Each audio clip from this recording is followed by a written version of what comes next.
Harish sir. ನನಗೆ ಅಕೌಂಟಲ್ಲಿ ಒಂದು ಪ್ರಾಬ್ಲಮ್ ಇದೆ ಎಕ್ಸೆಲ್ನಲ್ಲಿ. Yes sir. ಸೊ ನನಗೆ ಟೋಟಲ್ದಲ್ಲಿ ಏನು ವರ್ಕ್ ಆಗ್ತಾ ಇದೆ ಅದು ಡಿಡಕ್ಷನ್ದಲ್ಲಿ ಕೂಡ ಆಗಬೇಕು. ಓಕೆ. ಸೊ ನಾನು ಯಾವ್ದಾದ್ರು ಪ್ರಾಡಕ್ಟ್ ಡಿಡಕ್ಟ್ ಮಾಡಿದರೆ ಟೋಟಲ್ ಕೂಡ ಇರಬೇಕು ಪ್ಲಸ್ ಡಿಡಕ್ಷನ್ ಅಮೌಂಟು ಎರಡು ಕೂಡ ಒಂದೇ ಟೈಮ್ದಲ್ಲಿ ನಿಮ್ಗೆ ತೋರಿಸ್ಬೇಕು. ಓಕೆ ಸರ್, ತುಂಬ ಸಿಂಪಲ್ಲು. ಈಸ್ ಈಕ್ವಲ್ ಟು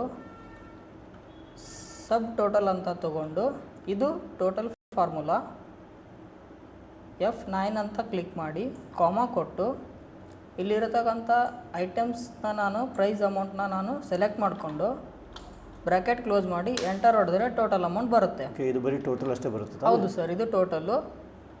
ಇನ್ನು ಸಬ್ ಟೋಟಲಲ್ಲಿ ನೋಡೋದಾದರೆ same formula is equal to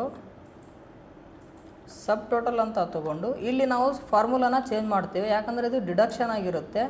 so ನಾನು 109 ಸೆಲೆಕ್ಟ್ ಮಾಡ್ಕೊತೀನಿ, ಕಾಮಾ ಕೊಟ್ಬಿಟ್ಟು ಇಲ್ಲಿರ್ತಕ್ಕಂಥ ಡಾಟಾನ ನಾನು ಸೆಲೆಕ್ಟ್ ಮಾಡಿಕೊಂಡು ಕ್ಲೋಸ್ ಬ್ರಾಕೆಟ್ ಕೊಟ್ಟು ಎಂಟರ್ ಮಾಡ್ತೀನಿ. ಇವಾಗ ಎರಡು ಸೈಡು ನಿಮಗೆ ಸೇಮ್ ಅಮೌಂಟ್ ಕಾಣ್ತಿದೆ. ಬಟ್ ಡಿಡಕ್ಷನ್ ಯಾವ ರೀತಿ ಅಂದರೆ ಇವಾಗ ನಾನು ಫರ್ನಿಚರ್ ಮತ್ತು ಟಿ ವಿನ ಸೆಲೆಕ್ಟ್ ಮಾಡಿಕೊಂಡು ಡಿಡಕ್ಷನ್ ಮಾಡ್ತೇನೆ.